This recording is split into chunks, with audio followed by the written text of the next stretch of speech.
प्रिय बच्चों,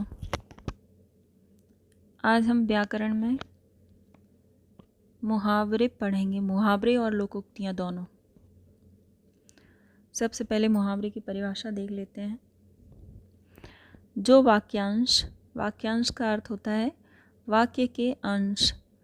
जो वाक्यांश अपने सामान्य अर्थ को छोड़कर किसी विशेष अर्थ को प्रकट करता है वह मुहावरा कहलाता है। उदाहरण दिए हैं मैंने कुछ मुहावरों के और उनके अर्थ भी बताए हैं। वाक्य में प्रयोग आपको करना है। मैं एक वाक्य में प्रयोग करके बता दूंगी आपको, आप आसानी से कर सकते हैं। पहला उदाहरण है फूला न समाना। इसका अर्थ है बहुत प्रसन्न होना। वाक्य में प्रयोग देखिए। जब से शिवेश ने सिविल जज की परीक्षा उत्तीर्ण होने की खबर पाई है वह फूला नहीं समा रहा है। इस तरह से आप वाक्य में प्रयोग आसानी से कर सकते हैं। अंगारे उगलना, अधिक क्रोध करना। अंधे की लाठी, एकमात्र सहारा।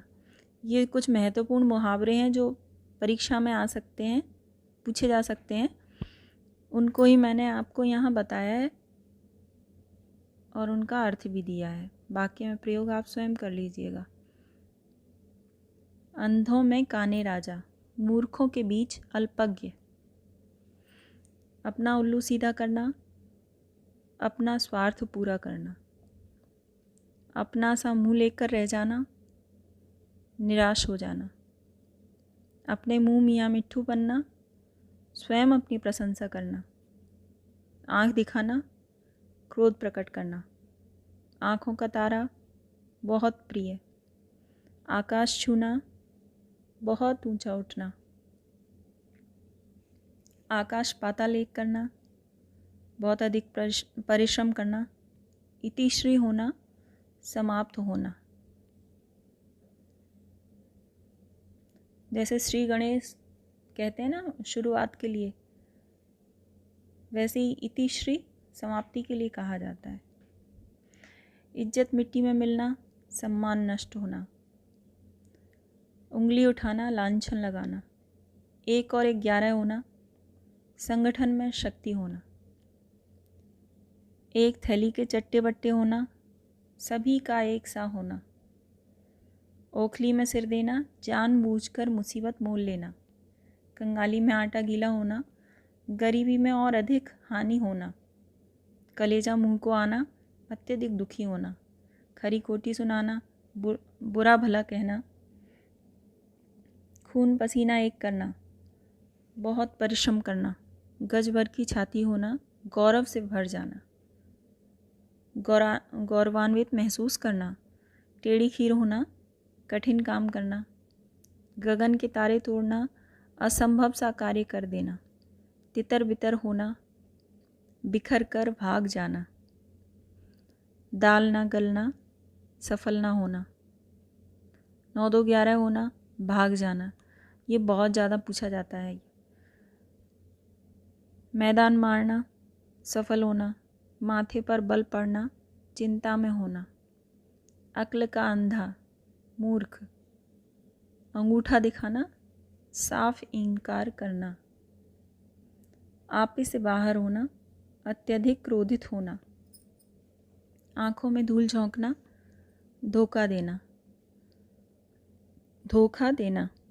आस्तीन का सांप, कपटी मित्र। ईद का चांद होना, ये भी बहुत अधिक पूछा जाता है। ईद का चांद होना, बहुत दिनों के बाद मिलना। ईंट का जवाब पत्थर से देना, शत्रु को कड़ा जवाब देना। अक्ल पर पत्थर पड़ना, बुद्धि नष्ट होना। धूल में मिलना, पूरी तरह नष्ट हो जाना। सिर धुनना, पछताना। भंडाफोड़ होना, भेद खुल जाना। होश उड़ जाना, घबरा जाना। होश ठिकाने लगाना, अक्ल ठीक करना।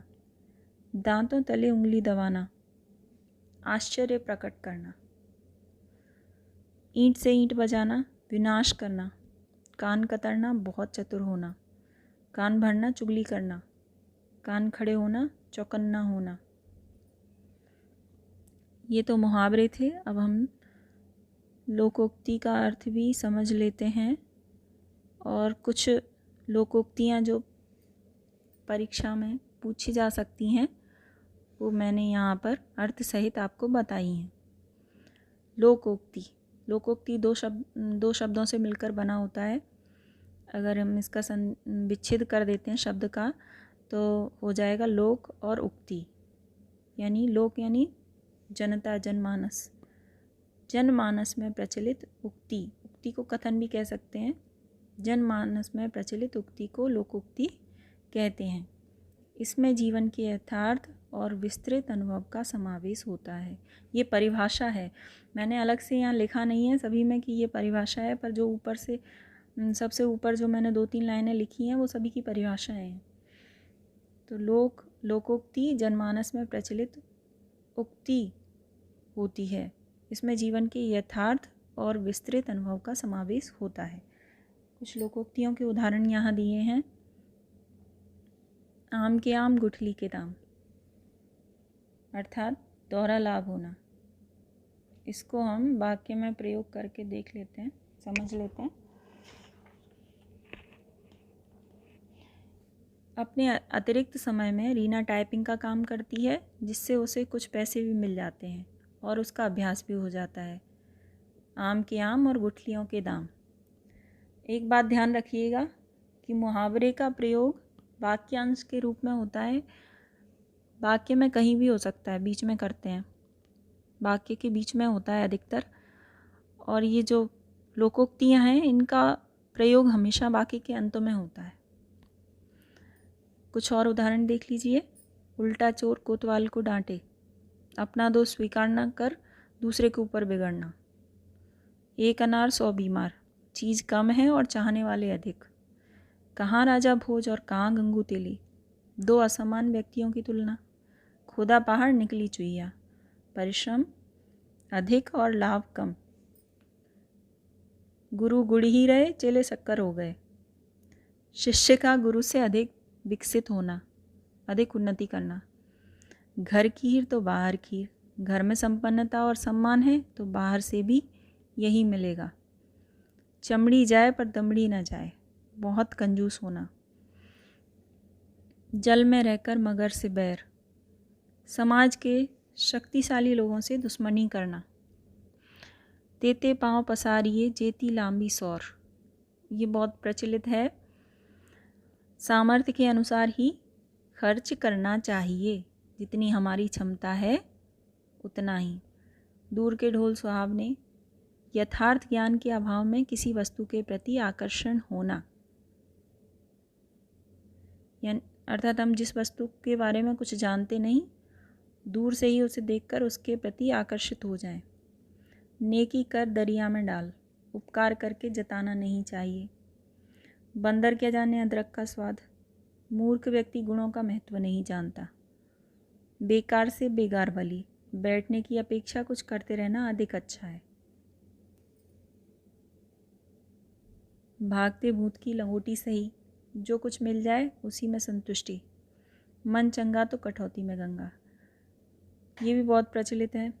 मन पवित्र है तो घर में ही तीर्थ है। राम की माया कहीं धूप कहीं छाया, ईश्वर की इच्छा अनुसार सुख और दुख सभी जगह है। सांच को आँच नहीं, सच्चे को कोई भय नहीं। हाथी के दांत खाने के और दिखाने के और, कहना कुछ करना कुछ। होनहार वीरवान के होत चीखने पात। प्रतिभावान व्यक्तियों के लक्षण बचपन में ही दिखाई देने लगते हैं। अधजल गगरी छलकत जाए, ये भी बहुत प्रचलित है। अल्प सामर्थ्य वाला व्यक्ति अपनी सामर्थ्य के बारे में बहुत डींग हाँकता है। यानी जिसको कम जानकारी है, कम आता है, वही ज़्यादा बोलते हैं। अंधेर नगरी चौपट राजा, कुप्रशासन और अजागरूक जनता। अब पछताए होत का जब चिड़िया चुग गई खेत। हानि हो गई, हानि से बचने का अवसर चले जाने के बाद पश्चाताप करने से कोई लाभ नहीं। अपनी अपनी ढपली, अपना अपना राग, अपनी मनमानी करना और एक दूसरे के साथ तालमेल ना रखना। ये तो मैंने आपको मुहावरे और लोकोक्तियाँ बताईं। लोकोक्ति और मुहावरे में अंतर। ये प्रश्न अधिकतर आता ही है, 4 नंबर का आता है, तो इसे आप अच्छी तरह से याद कर लें। लोकोक्ति और मुहावरे में अंतर। लोकोक्ति लोक में प्रचलित उक्ति है जिसमें भूतकाल यानी जो समय बीत गया है उसका लोक अनुभव होता है, लोगों ने जो अनुभव किया है वो, जबकि मुहावरा अपने रूढ़ अर्थ के लिए प्रसिद्ध है। दूसरा है इसका, लोकोक्ति अपने आप में पूर्ण और स्वतंत्र इकाई होती है, जबकि मुहावरा किसी वाक्य के अंश के रूप में प्रयुक्त होता है। ये मैंने अभी आपको बताया था, वही है। लोकोक्ति अपने आप में पूर्ण होती है और मुहावरा वाक्य के अंश के रूप में प्रयोग होता है। तीसरा है, पूर्ण इकाई होने के कारण लोकोक्ति में किसी प्रकार का परिवर्तन नहीं होता। लोकोक्ति जैसी है वैसी ही रहेगी, जबकि मुहावरे में वाक्य के अनुसार परिवर्तन होता है। थोड़ा बहुत परिवर्तन मुहावरे में कर दिया जाता है वाक्य के अनुसार। लोकोक्ति का प्रयोग किसी बात के समर्थन, विरोध या खंडन के लिए होता है, जबकि मुहावरे का प्रयोग वाक्य या भाषा में चमत्कार उत्पन्न करने तथा उसे प्रभावशाली बनाने के लिए होता है। इसे आप ज़रूर याद कर लें। कक्षा 10 के सभी छात्र, अधिकतर ये प्रश्न पूछा जाता है। और मेरा वीडियो अच्छा लगा हो तो लाइक ज़रूर करें। आपको समझ में आ रहा हो, मेरे समझाने का तरीका अच्छा लग रहा हो तो वीडियो को लाइक ज़रूर करें। धन्यवाद।